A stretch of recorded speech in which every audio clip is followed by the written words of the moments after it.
If you've ever felt totally paralysed by uncertainty, you're not sure what choice to make, what to do next, what your options are, how you're going to move forward, how it's all going to play out, then this is for you. Because after 20 years working in elite sport and with high achievers across business, life and sport, here's what I know. People think confidence comes first, but it doesn't. The people who wait to feel ready before they step up actually never do. They don't step up. And the ones who act under uncertainty, they're the ones who grow, they're the ones who achieve, and they're the ones who perform.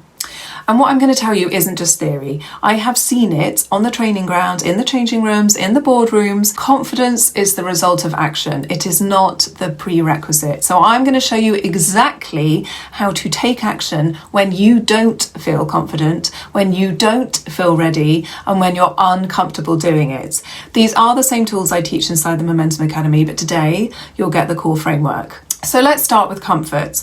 People talk about the comfort zone, often like it's a dirty word. It's not. Well, it is if it stops you taking action, but really comfort is the base that you build from. It's the foundation. So an athlete practices until their body feels comfortable with a movement, with an action, with a set piece. A pianist rehearses until the piece feels second nature and they have muscle memory in their finger. You rehearse a play until you fully know the script. So the problem isn't actually comfort itself. The problem is when comfort turns into avoidance, when you know there's a bigger challenge waiting, but you stay put because it's easier. That's where growth stops. That's where ambition stops. That's where productivity stops. That's where dreams go to die because you don't want to step out of the comfort zone. Whereas high performance begins when you create demand on yourself. Okay, so in sport, that might mean stepping into a tougher drill or training against bigger, stronger players. In life, it's putting yourself in situations that stretch you. It's taking responsibility for something. It's walking into a room that you don't feel ready for. It's going on stage on the opening night. You get my gist. And demand usually asks three things of you. First, you have to learn the skill you've been avoiding. You have to get prepared. You have to make a plan. You might want to do something like join the Momentum Academy if you want the complete playbook. Just take some form of deliberate action. Second, you need to let go of the story you keep telling yourself that you're not ready. I'm going to say that again. You need to let go of the story you're telling yourself that you are not ready. And third, you need to take one small action right now. No matter how small. Action is action. Book that course, do that research, send that email, talk to the person you need to talk to, go and speak to your work colleague. The first step is always the most important, but guess what? After the first step is the second, and after the second is the third, and you will just keep going. And before you know it, you've got from A to B without even realizing it.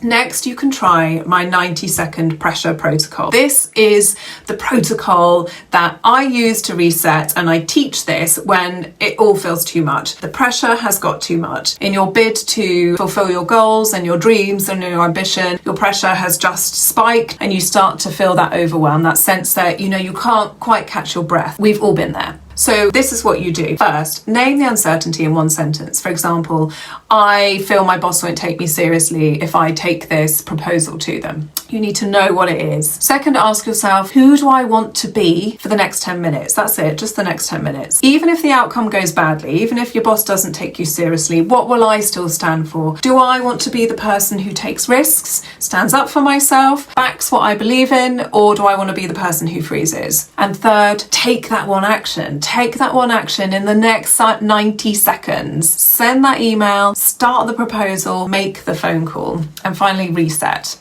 I find that 3 deep breaths and a small physical cue can really bring you back down. It grounds you. So I find rubbing my hands together, going for a stretch, stepping outside, placing your hands on your desk, just really grounds you back down. So that's it. It's simple. It stops the spiral, gets you back on the front foot. So when we talk about moving before you feel ready and before you're confident to do it, we really need to look at your calling. So challenge is always hard. but it's easier when you know what you're doing it for. You can call it your purpose, your calling, your mission, your why, whatever works for you. The point is this: when you're clear on what will still matter in 5 years' time, today's uncertainty doesn't feel so big because you have an end goal. You know what you're working towards and you know why you're working towards it.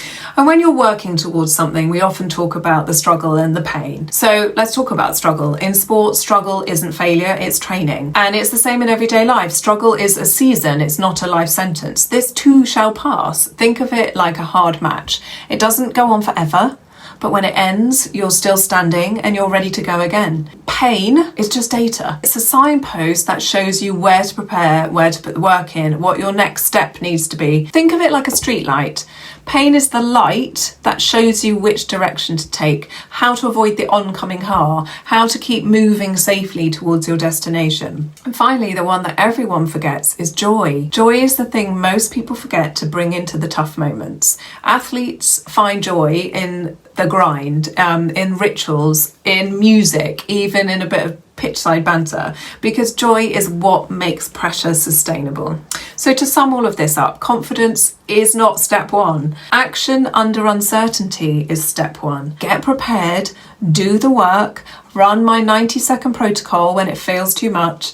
And remember, this isn't just motivational talk. I have done this for 20 years in pro sports and worked with top performers. I've worked with rowers, decathletes, triathletes, chief execs, producers, rugby players, cricketers. And I can tell you, confidence isn't waiting for you on the sidelines. The top performers are not waiting to feel confident before they do stuff and they achieve their ambitions and they achieve their goals. It's waiting for you in the game. So if you're ready to take the next step to feeling confident, having really good self-belief, and you want the complete system for doing this day after day, my Momentum Academy is where I teach it in full. So tap the link and I'll see you on the other side.